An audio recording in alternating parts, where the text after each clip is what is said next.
Welcome everybody to another edition of Virginia Wine and Song, the YouTube channel where we pair Virginia wine with a piece of music from the classic era of rock and pop, which I have defined as between 1964 and 1999. Everybody has their own definition of what they prefer, but that's my definition. I think that was the peak. So I'm going to try to match a Virginia wine from a Virginia winery, of course, with what I consider to be an underrated or overlooked piece of music or album from, there's a little bit of a tie-in I try to have between the wine and the music, but I'm not always successful. So for this particular edition, we are going to be talking about a very well-known winery in Virginia. And even if you are in another state, like California, for example, if you meet somebody from Virginia and they talk about Virginia wines, a person who knows a lot about wines in California will probably have heard of this particular winery in Virginia. This winery is one of the most famous, if not the famous winery in the entire state. It's located in the Monticello AVA near Charlottesville, and it was the first the first vines, I believe, were planted in 1974. They started making wine in 76 or so, and I think the winery opened up in 78 or 79. So they've been around for a while, and I'm talking about Barboursville Winery. And what I really appreciate about their wine, besides being, really good, outstanding wine, well known in the American wine culture, they're very well known. What I really appreciate them is they're also a mass producer, and because they're a mass producer and they're pretty much up and running and they're almost self-sufficient, they sell a lot of their wines in the grocery stores throughout Virginia, including Giants and Safeway. Some of the larger chains will carry Barboursville wine. It's kind of hard to find some Virginia wines in certain grocery stores, but you can find Barboursville in a lot of the grocery stores, even in Northern Virginia. Excuse me.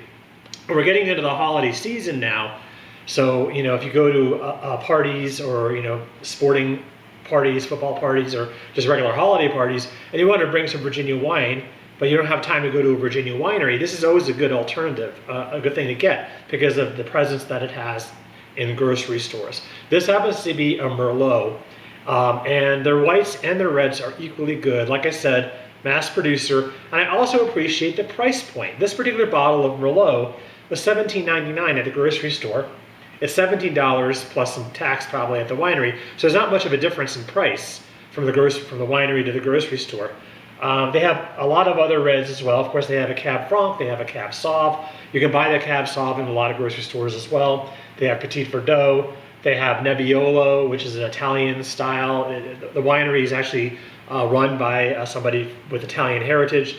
Luca is his name, and he's been making the wine or involved with the winemaking since the place opened in the 70s. So they also have a rosé, and they have the Octagon series, which are the library wines. They're really, really high end in price also a little bit. But if you really want to get something special for the wine lover in your family for Christmas or any of the holidays, you can get a bottle of Octagon. And some of the grocery stores actually sell Octagon as well. And their whites, as far as what they have for whites, the usual suspects. They have a Viognier, they have a Pinot Grigio, they have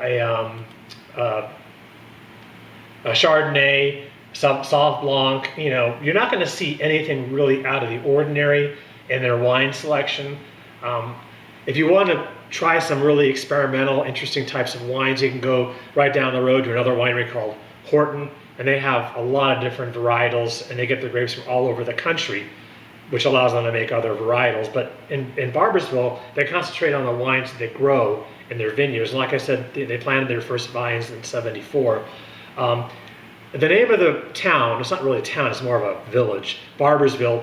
It's well known for these ruins, and the ruins are actually on the property of Barboursville Vineyards, and the ruins of a building that was constructed during Jefferson's era, and all that remains are the foundation, I think a couple of walls and a couple of columns, and you can actually bring a picnic chair and sit in front of the ruins and have a bottle of one of their wines, and of course their logo has the ruins on the logo.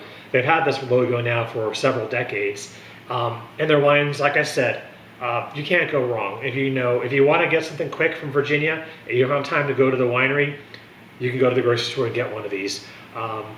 As far as the winery is concerned, I would recommend going to the winery during the week. I found that Thursdays are the best days to go, as long as the Thursday is not before a holiday weekend. A Thursday in November will probably work really well, or a Thursday in December. It's going to be a little crowded there, but not like the weekends, because it's such a famous winery. Even though they're, I think in the Monticello AVA, the area around Charlottesville and Waynesboro, I think there must be 50 wineries, 50 wineries in that area, maybe even more. And even with that number of wineries, Barboursville is still very, very crowded. I mean, I'm talking about 3 rows of people deep. I went there in 2014 or so, before the pandemic, and they were still doing counter tastings, and there was basically 3 rows of people waiting to do counter tastings. I don't think they do counter tastings anymore because they've gotten so popular. They just don't have the room for counter tastings, or the staff probably. So they're just making out with doing the flights, which is fine. I know their wines are good. When I do go there, I just get a bottle or a glass and just enjoy it there. So anyway, Barboursville, a great winery in Virginia, really well known, worth checking out. Now, because I said at the beginning of this video, I like to somehow have a tie-in between the wine and the music, and sometimes I'm successful with that, other times I'm not. So because they started planting their grapes, or planting their vineyards, in the year 1974, this album that I'm going to concentrate on this month was also released in 1974, and is from an artist who really could do no wrong. He was so popular between 1973 and 1976 that this musician could sneeze on a song, and the song would be a #1 hit.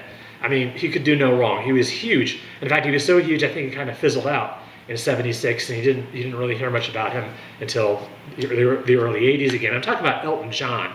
And Elton John, I focused on him last spring when I talked about some of his earlier albums. Now I'm going to talk about one of his peak albums. This album came out in 1974. This album is called Caribou. And this album came out actually between probably two of his most classic or most acclaimed albums. I personally think his earlier albums are a lot more interesting, but when he became really, really popular and famous, the albums that a lot of people gravitated towards were, of course, Goodbye Yellow Brick Road, and then in 1975, Captain Fantastic and the Brown Dirt Cowboy. This album came out between those 2 albums, and it's a single album. It's not an epic of an album like those other 2 albums I just mentioned. It's more of a standalone record, and I think it's actually better. I definitely prefer it over Captain Fantastic, which I think has just been overplayed. And I still like Goodbye Yellow Brick Road a lot because it's so diverse and it's a double album. So I like that album just as much. But I've really taken a shine to Caribou because the songs, there were 2 hits on this album that were really, really big. The Bitch Is Back, and of course that was on the radio in the mid-'70s, and as a child in the '70s, I always snickered when I heard that song come on, and because they were swearing. The song was a swear word. And the other big song on this was Don't Let the Sun Go Down on Me, which was a huge hit in 1974. And then he re-recorded that song in front of a live audience in the 90s with George Michael.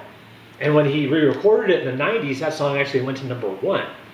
So that was the first time, I believe, where a cover song hit #1 when the original song didn't hit #1. The original version of Don't Let the Sun Go Down on Me went to #2.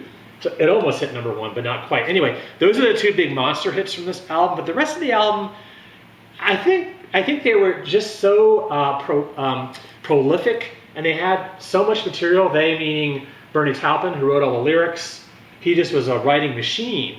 And these songs don't really have much to do with each other. There's no real cohesion as there would be later on Captain Fantastic.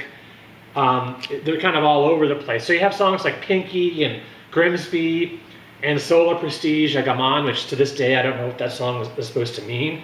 I've seen the Saucers, which I think is supposed to be some sort of parody of David Bowie. and You're So Static. He's got a couple of kind of a rocking songs on this album. And of course, the band, this was his classic lineup, you know, Ray Cooper, Dee Murray, Davey Johnstone, who is his guitarist, and he's been with Elton John for a long time. Nigel Olsson, that was his classic lineup, and of course Bernie Taupin writing all the lyrics. So this is a remastered copy that I got, and it was remastered by a subsidy of Mercury Records. And I actually got this from Barnes & Noble, believe it or not. I did break the seal to make sure it looks good. It's heavy gram vinyl, very well constructed vinyl. I have not played it because, again, I don't really have a great turntable at the moment. But once I get a good turntable, of course, this will be played extensively. I do have the CD of this, and I will mention the CD in a moment. They re-released all of his CDs as remastered CDs in the 90s. And by the way, this is the inner sleeve of Caribou. And you know, this was Elton John in the peak of his fame, with the famous sunglasses and the flamboyant stuff going on. So again, this was released really at the height of his popularity. I mean, the album Goodbye Yellow Brick Road was still on the charts in '74 when they put this album out. That just shows you how popular he was. So anyway, I also have this CD for this. This is the remastered CD released in the 90s. They put out all of his albums, or his 70s albums, I should say, on CD. His classic 70 albums, I think from 1970 to 1976. And they're all remastered. And this has actually got a couple of bonus tracks on it. We're entering the holiday season now. It's November 8th, 2025, and we're getting into the holiday season. And one of his Christmas songs is on the CD, Step Into Christmas. And you hear that song every year, you know, at various Christmas parties and holiday parties. I don't think they play it on the radio anymore because I don't think there are any top 40 radio stations out there anymore. But Step Into Christmas is definitely one of the classic rock Christmas songs, and that's a bonus track on this CD. Pinball Wizard, which he recorded for the movie version of Tommy. That was never on an album, so that's a bonus track on here. So, you know, there are a lot of bonus tracks on these remasters, so I would recommend getting the CDs as well, because there's some bonus material. Of course, the CD sounds really, really good. I have not played the album that much because I don't have a good turntable, as I mentioned, but the CD is excellent. There's a song on here that I don't think he's ever performed live, and it's a song called Ticking. And I will just tell you, it is one of the most interesting, haunting songs I think Elton John ever recorded, and it was of course written by Bernie Taupin, and it's about a mass shooting, and the lyrics, you know, almost are like from today's headlines. You listen to that song and you're in awe. I think that song was one of the best songs that Elton John ever recorded. It's just a haunting, beautifully constructed piece, and it closes the album. So anyway, Caribou is a great record. It's, I think, one of his best. It's probably my third favorite album by him. So check it out, and pour yourself a glass of Barboursville, whatever kind of Barboursville wine you'd like. They're all great. Check them out. Thanks for watching, and we'll see you next time.